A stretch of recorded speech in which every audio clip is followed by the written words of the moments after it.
Support for this podcast comes from the Central Valley Journalism Collaborative, connecting communities with the resources, infrastructure, and networks to ensure a vibrant local free press. And Judging by the Cover Bookstore in Fresno, celebrating Independent Bookstore Day Saturday, April 25th, with 9 Fresno authors and artists gathering to share their works from the newest edition of the literary zine, Wild Blue. This event is open to the public, and festivities begin at 2 p.m.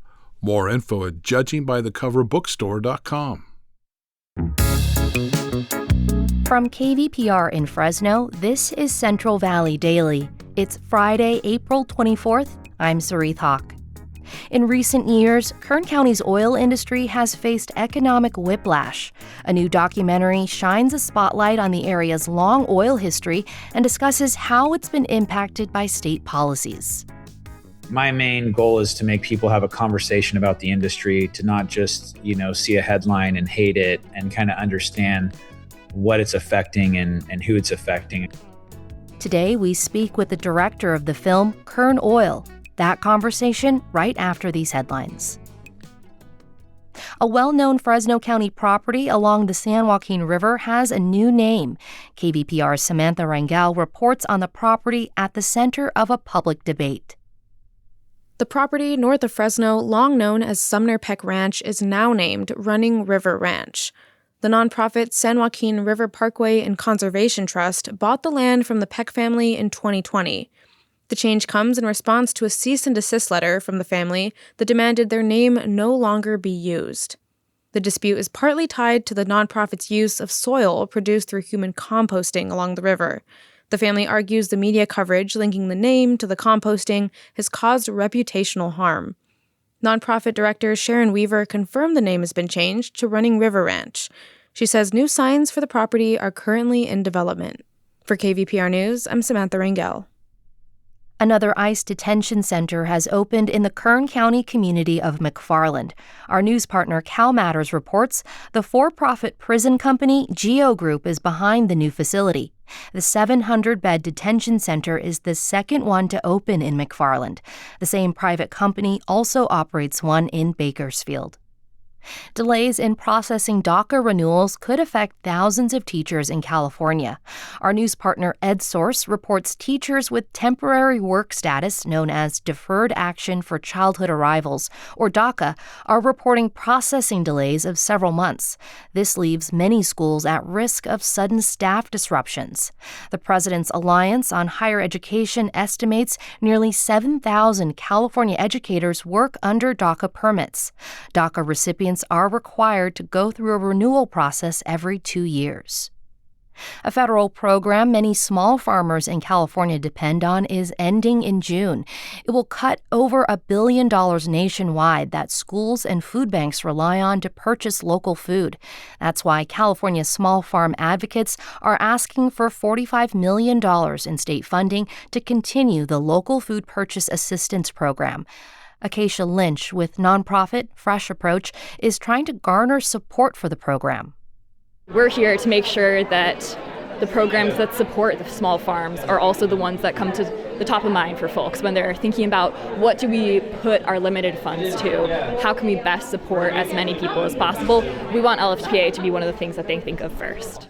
Lynch also attended an Assembly Budget Subcommittee hearing this week to urge lawmakers to fund the program. A new study by UC Davis finds that California is losing forests to wildfires faster than they're able to be replanted.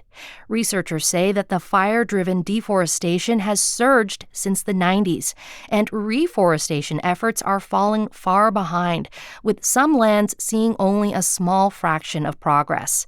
Scientists warn that without major investments, the state could see long-term loss of forests that protect ecosystems and water supply. The National Weather Service has determined that a fourth tornado struck the valley during Tuesday's stormy weather. Officials say the newly confirmed tornado hit Terabella in Tulare County. That's in addition to ones that touched down in Biola, Atwater, and Clovis. These 4 confirmed tornadoes tie the valley record for most tornadoes in one day in the region covered by the National Weather Service office in Hanford. If you're waiting to buy your tickets to Corks and Brews on Sunday, May 3rd, don't. Act now. You already know you're planning to come out for a fun afternoon of tastings, music, and community, so why not check it off your to-do list and buy your tickets now? Especially our South Valley listeners in Bakersfield and Visalia.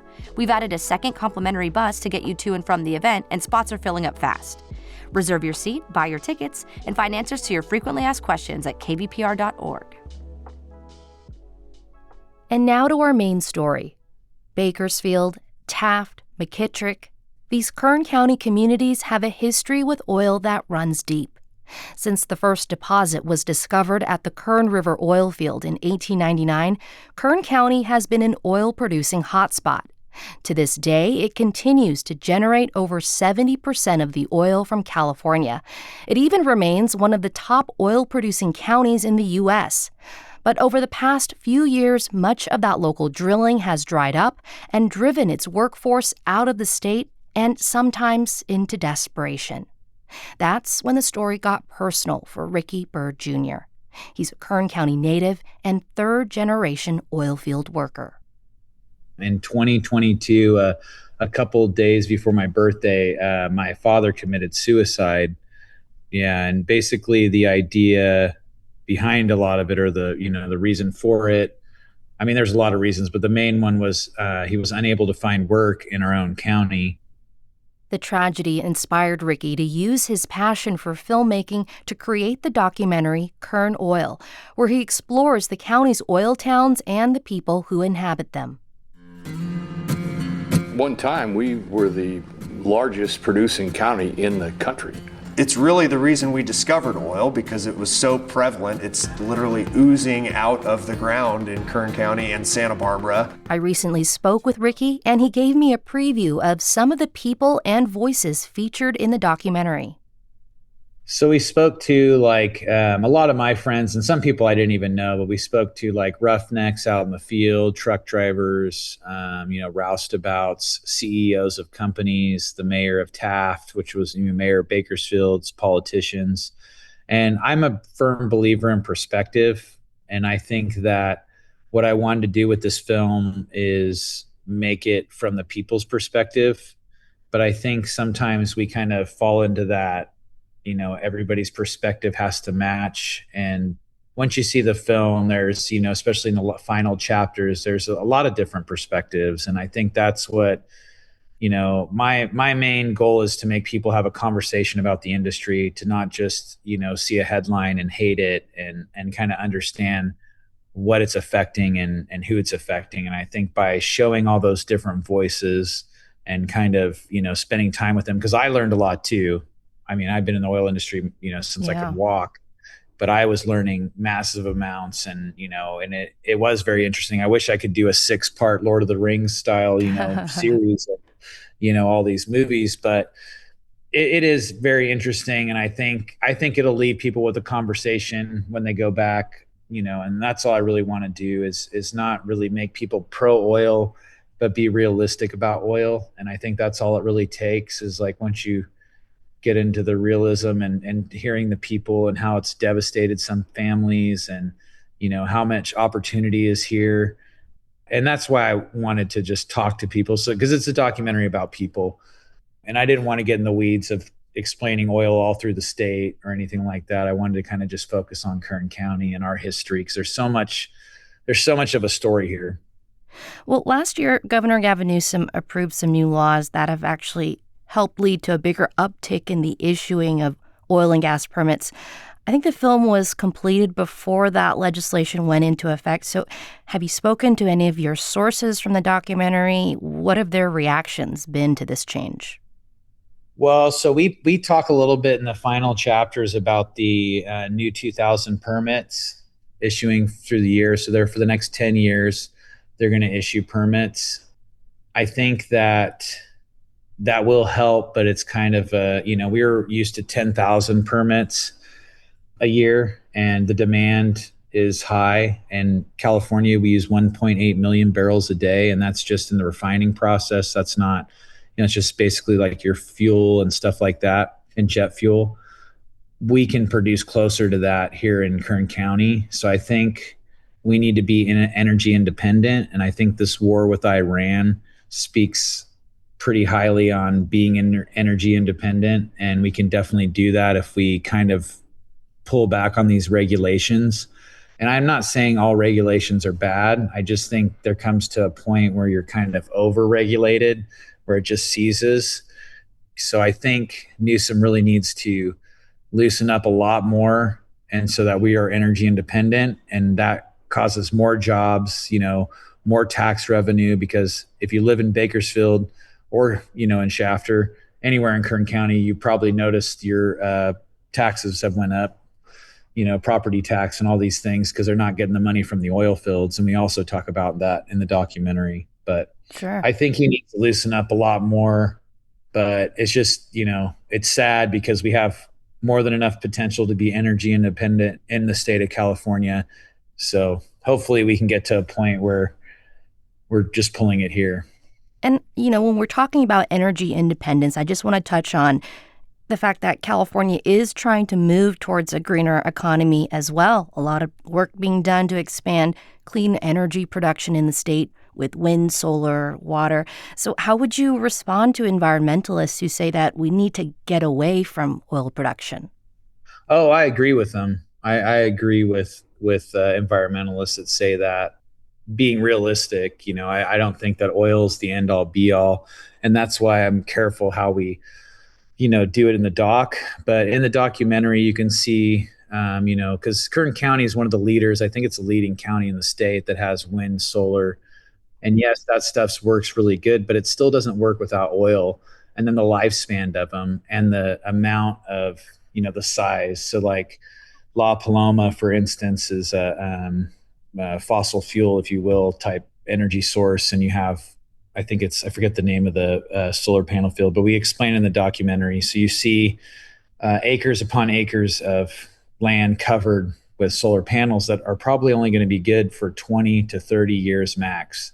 So when you dispose of those items, they're all made of petroleum products. So they don't have you're still having waste. There's still, issues. You're still covering the desert. You know what I mean? So there's still a lot of, like a solar or a wind turbine uses a lot of oil.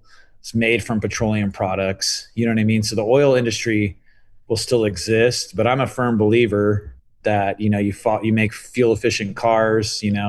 There's a lot of studies out there for using hydrogen engines or, hemp seed oil powering engines, diesel engines, so biodiesel and things of the like. So I think there is a way to get off oil, but the oil extraction is not hurting us. It's just improving the ways we refine it. And we do refine it a lot better than we ever did. We don't flare. We use the natural gas. I think we're close to 70% of using natural gas in California. So we still use a lot of natural gas to power our electric cars, our ACs, and all these things, After people finish watching Kern Oil, what do you really want them to have as a takeaway? I just want them to be realistic. We use a lot of oil, and I want them to think about, the other places where we're getting oil from, and to realistically challenge people to look at what our energy produces, what green energy produces, and what oil produces, and then, start thinking within that instead of making, just shut them down kind of thing. That's mainly my objective, because it's a natural element. Ricky Bird Jr., director of the documentary Kern Oil, thanks so much for joining me. Thanks for having me.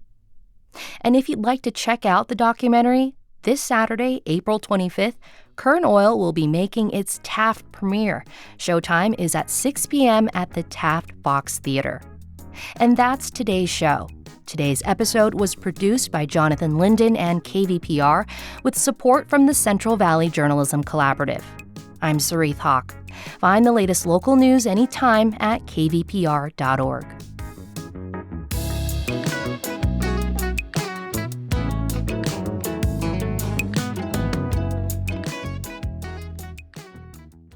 Every day on Up First, NPR's Golden Globe-nominated morning news podcast, we bring you 3 essential stories. At the heart of each story are questions. What really happened? What really mattered? what happens next. At NPR, we stand for your right to be curious and to follow the facts. Follow Up First wherever you get your podcasts and start your day knowing what matters and why.